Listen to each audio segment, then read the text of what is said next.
کا ساتھ ذکر کر کے بتایا کہ رات کے وقت اپنے خاص بندے کو لے کر گئے، اور آپ صلی اللہ علیہ وسلم نے یہ والا جو سفر تھا رات کے معمولی حصہ میں مکہ سے 40 راتوں کا یہ سفر طے کیا تھا۔ سمجھ میں آ رہی ہے؟ جو مسجد اقصیٰ سے مسجد حرام سے اقصیٰ کا سفر تھا، اس سے مراد آپ صلی اللہ علیہ وسلم کی ذات ہے، یعنی خاص بندہ مراد ہے جس کو اللہ تعالیٰ بیان فرما رہے ہیں۔ اور پھر اسرا میں ہی، اسرا اصل میں رات کے حصے کو ہی کہتے ہیں، لیکن اللہ تعالیٰ نے لیلن کا لفظ لا کر خاص کر دیا کہ خاص بندے کو خاص رات کے حصے میں مسجد حرام سے مسجد اقصیٰ کی طرف لے کر گئے۔ تو یہ جو مسجد اقصیٰ حرام سے مسجد اقصیٰ کا سفر تھا، یہ تقریباً 40 دن کا تھا، یعنی 40 راتوں کا سفر تھا، اور آپ صلی اللہ علیہ وسلم کو مسجد حرام سے حضرت ام ہانی رضی اللہ عنہ کے گھر سے لے کر جایا گیا تھا۔ یہ جو سفر تھا نا مسجد حرام سے، تو مسجد حرام سے مراد یہاں پہ حضرت ام ہانی رضی اللہ عنہ کا گھر ہے کہ جسے آپ صلی اللہ علیہ وسلم کو لے کر جایا گیا، اور مسجد حرام سے یہاں حرم بھی مراد ہے۔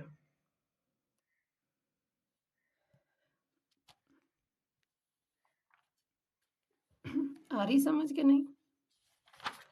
یعنی خاص بندہ ہے، سبحانہ کہہ کر اللہ تعالیٰ نے اپنی پاکی بیان فرما دی۔ پھر آپ صلی اللہ علیہ وسلم یہاں پر مراد ہے جو خاص بندہ ہے جن کو لے کر جایا گیا، تو مسجد حرام سے مسجد اقصیٰ کی طرف لے جایا گیا۔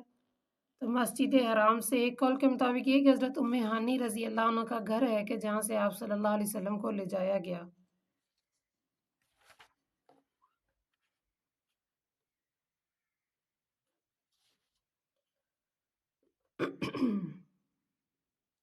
اسی طرح ایک روایت میں نا آپ صلی اللہ علیہ وسلم بیان فرماتے ہیں کہ میں بیت اللہ کے پاس مقام ہجر میں سونے اور جاگنے کے درمیان حالت میں تھا جب جبرائیل علیہ السلام میرے پاس آئے اور مجھے آسمانوں پر لے گئے۔ یعنی آپ صلی اللہ علیہ وسلم اپنا واقعہ بیان فرما رہے ہیں کہ میں بیت اللہ کے پاس تھا مقام ہجر میں سونے اور جاگنے کی حالت میں، جسے کہتے ہیں نا غنودگی، نہ بندہ سویا ہے نہ جاگ رہا، اس حالت میں تھا کہ جبرائیل علیہ السلام میرے پاس آئے اور مجھے آسمانوں پر لے جایا گیا۔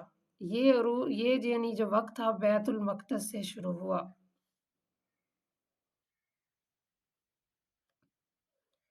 آگے اللہ تعالیٰ فرما رہے ہیں بارکنا حولہ لنریہ من آیاتنا، کہ ہم نے اس کے ارد گرد برکت دی تاکہ ہم دکھلائیں اپنی نشانیاں، انہ هو السمیع البصیر، کہ وہ سننے والا اور دیکھنے والا ہے۔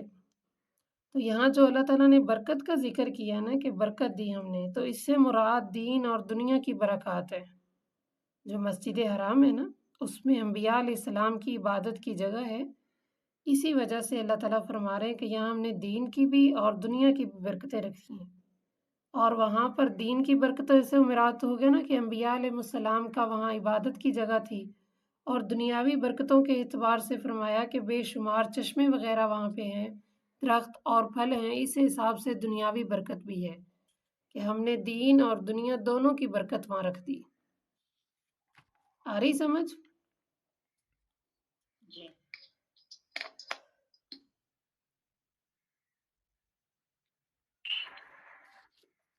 آگے فرمائے وَآتَيْنَا مُوسَى الْكِتَابَ وَجَعَلْنَاهُ هُدًى لِّبَنِي إِسْرَائِيلَ، اور ہم نے دی موسیٰ علیہ السلام کو کتاب، اور ہم نے ان کو بنایا ہدایت بنی اسرائیل کے لیے کہ نہ تم بناؤ میرے علاوہ کوئی کارساز۔ یہاں پر اللہ تعالیٰ فرما رہے ہیں کہ ہم نے موسیٰ علیہ السلام کی یہ بنی اسرائیل کی قوم تھی، ان کی رہنمائی کے لیے اپنے پیغمبر یعنی نبی کو بھیجا، جسے موسیٰ علیہ السلام مراد ہیں۔ ہم نے ان کو کتاب دی، اور کتاب سے مراد تورات ہے۔ ہم نے ان کے اندر ان کی ہدایت کا ذریعہ بنایا، اور ان کو یہ جو ہے نا صاف طور پر کہلوایا کہ اللہ تتخذوا من دونی وکیلا، کہ کسی قسم کا شبہ باقی نہ رہے کہ ہمیں صحیح طرح تعلیم اور تربیت نہیں دی گئی، ہمیں بتایا نہیں گیا۔ تو اللہ تعالیٰ فرما رہے ہیں کہ نہ تم بناؤ میرے علاوہ کوئی کارساز۔ تو یہاں کارساز سے مراد کیسا مطلب رب مراد ہوگا؟ تو اللہ تعالیٰ نے بیان فرمایا کہ کارساز سے رب یعنی وکیل کا معنی ایسا رب ہوتا ہے کہ جس کے حوالے انسان اپنے سارے کام کر دے، یعنی وکیل سے مراد ایسا ہوتا ہے رب جس کے حوالے انسان اپنے سارے کاموں کو کر دے۔ تو یہاں پر اللہ تعالیٰ کا بھی فرمانے کا یہی مطلب تھا کہ تم مجھے اپنا رب مانو اور میرے حوالے سارے کام کر دو، میرے علاوہ کسی کو بھی اپنا رب نہ مانو، یعنی بتوں کی پوجا نہ کرو۔ اور پھر آگے اللہ تعالیٰ مخاطب کر کے فرما رہے ذریۃ من حملنا مع نوح، اے نوح علیہ السلام کی اولاد، انہ کان عبدا شکورا، کہ بے شک وہ بندہ تھا شکر کرنے والا۔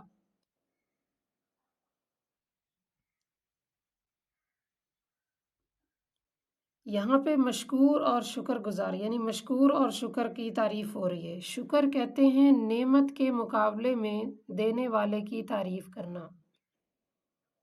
شکر کہتے ہیں نعمت کے مقابلے میں دینے والے کی تعریف کرنا۔ تو ایک روایت کے اندر ہے کہ جب بھی وہ کوئی چیز کھاتے، یعنی نوح علیہ السلام جب بھی کچھ کھاتے پیتے تھے تو الحمدللہ کہتے تھے، یہی ان کی اولاد کی صفت تھی۔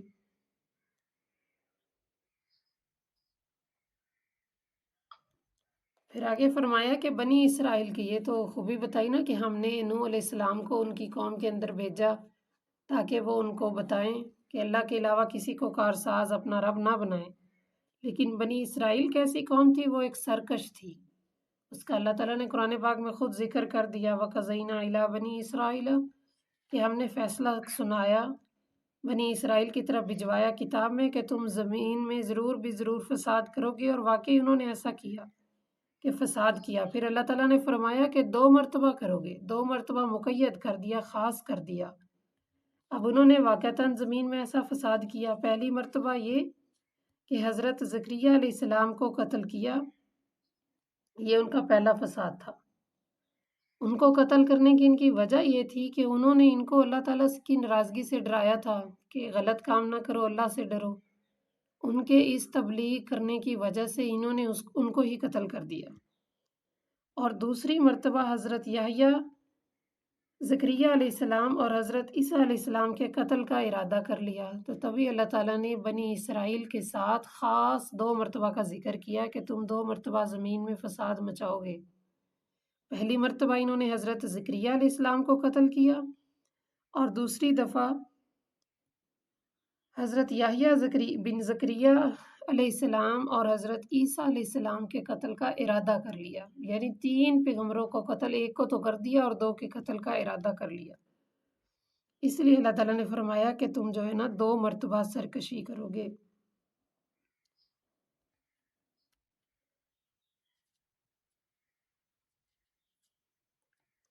آگے فرمایا فَإِذَا جَاءَ وَعْدُ أُولَاهُمَا،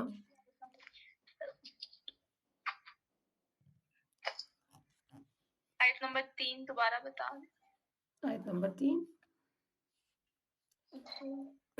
ذریۃ من حملنا مع نوح، یہ والی جی فرمایا ذریۃ من حملنا مع نوح، اے نوح علیہ السلام کی اولاد، یعنی اللہ تعالیٰ نوح علیہ السلام کی اولاد سے مراد ہے جو کشتی میں سوار کر کے اللہ تعالیٰ نے طوفان سے بچائے تھے۔ تو ان کو بچانے کی وجہ اور ان کے بارے میں بتایا کہ نوح علیہ السلام تو وہ تھے کہ جو اللہ تعالیٰ کے بہت بڑے شکر گزار بندے تھے، اور شکر کی تعریف یہاں پہ بتائی کہ شکر کہتے ہیں کہ دینے والے کو، یعنی نعمت کے مقابلے میں دینے والے کی تعریف کرنا۔ شکر کہتے نہیں، ہمیں کوئی چیز دیتا ہے، کوئی چیز دیتا ہے اس کو نعمت ہی کہتے ہیں نا، اس کے بدلے میں ہم اس کی تعریف کرتے ہیں کہ نہیں، کہ جزاک اللہ، تھینک یو، شکر۔ تو اسی کا ذکر فرما رہے کہ شکر کہتے ہیں کہ جب بھی نعمت ملے تو منعم کی تعریف کرنا، دینے والے کی تعریف کرنا۔ تو روایت کے اندر آتا ہے کہ جب بھی وہ کچھ کھاتے پیتے تھے، پہنتے تھے، تو ساتھ الحمدللہ کہتے تھے۔ آ رہی سمجھ؟ ہاں جی، اس لیے جب بھی کوئی نعمت ملے تو اس کے بدلے میں کیا کہنا ہے؟ ہاں جی، الحمدللہ، ہر وقت شکر کرنا ہے اللہ کا، چاہے وہ چیز تھوڑی ملے یا وہ زیادہ ملے، کیونکہ اللہ کو شکر گزاری زیادہ پسند ہے، تبھی تو یہ انبیاء کی صفت ہے اور اللہ تعالیٰ نے اس کو قرآن پاک میں ذکر کیا ہے۔ آگے سمجھ؟ جی چلیں آگے ساتھ ترجمہ بھی پڑھ لیں۔ بسم اللہ الرحمن، آگے ترجمہ بھی پڑھ لیں ساتھ تھوڑا سا، کل آگے 2 چھٹیاں ہیں تو پھر یاد کر لیں۔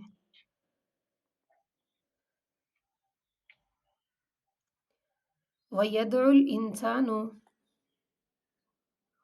اور دعا مانگتا ہے انسان، بالشر، برائی کی، دعاءہ، اپنے لیے دعا، بالخیر، جیسے خیر کی مانگتا ہے، اور انسان اپنے لیے برائی کی دعا ایسے مانگتا ہے جیسے اپنے لیے خیر کی دعا مانگتا ہے۔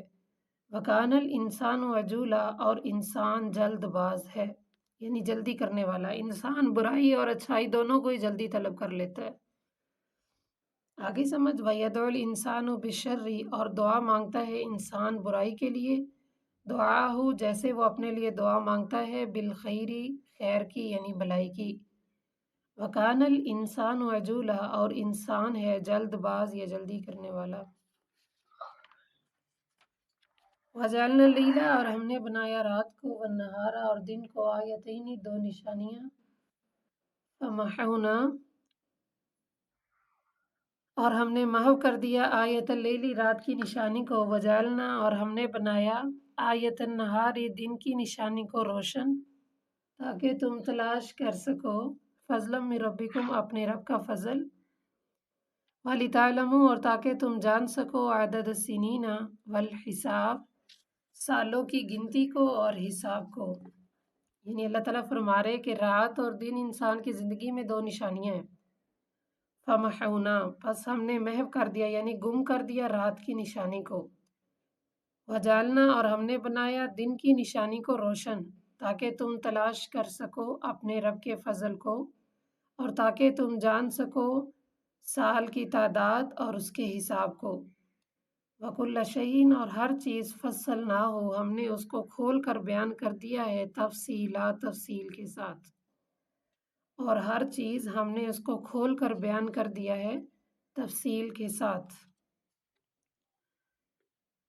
وَكُلَّ إِنسَانٍ، اور ہر انسان، أَلْزَمْنَاهُ، ہم نے ڈال دیا ہے، طَائِرَهُ، اس کا اعمال نامہ، فی عنقہ، اس کی گردن میں، یا ڈال دیں گے اس کا اعمال نامہ اس کی گردن میں، وَنُخْرِجُ، اور نکالیں گے اس کے لیے قیامت کے دن، کتاباً، اس کا اعمال نامہ، یلقاہ، جس کو وہ دیکھے گا یا اسے ملے گا، منشورا، کھلا ہوا، یعنی ہر انسان کہ ہم ڈال دیں گے اس کا اعمال نامہ اس کی گردن میں، اور نکالیں گے اس کے لیے قیامت کے دن اس کا اعمال نامہ، کہ وہ اس کو جب ملے گا اس کو دیکھے گا کھلی ہوئی کتاب کی طرح، یا کھلا ہوا دیکھے گا۔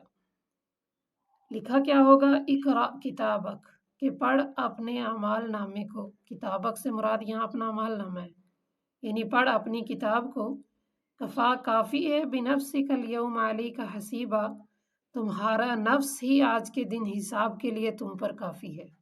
یعنی اللہ فرما رہے ہیں کہ جب تمہیں کہا جائے گا اقرا کتابک، کہ اپنا اعمال نامہ پڑھو، کفا بنفسک، کافی ہے آج کے دن تمہارا اپنا آپ ہی، علیک حسابا، تمہارے اوپر حساب کے لیے۔ من اہتدی، جس نے ہدایت پائی، فإنما یہتدی لنفسی، پس بے شک وہ ہدایت پائے گا اپنے ہی نفس کے لیے۔ ومن ضل، اور جو گمراہ ہوا، فإنما، پس بے شک، یضل، وہ گمراہ ہوا، علیہا، اپنے آپ کے لیے، یعنی اپنے نفس کے لیے۔ جس نے تو ہدایت پائی تو اس نے بھی ہدایت پائی اپنے نفس کے لیے، اور جو گمراہ ہوا پس بے شک وہ گمراہ بھی کیا ہوا، یعنی اس کی گمراہی کا اثر بھی اسی پر ہے، اپنے لیے۔ ولا تزر، اور نہیں کوئی بوجھ اٹھائے گا، وازرۃ، بوجھ اٹھانے والا، وزر اخری، دوسرے کا بوجھ، اور نہیں کوئی بوجھ اٹھائے گا، بوجھ اٹھانے والا، کسی دوسرے کا بوجھ۔ جی، وما کنہ، اور نہیں معذبین، ہم عذاب دیتے، حتیٰ، یہاں تک کہ نبعث، ہم بھیج دیں رسول، اور ہم تب تک عذاب نہیں دیتے کسی قوم کو جب تک ہم اپنا رسول نہ بھیج دیں۔ آگے سمجھ اچھی طرح سمجھ آگی سب کو؟ جی جی ہاں جی، انشاءاللہ اس کو آپ نے یاد کرنا ہے سبق کو۔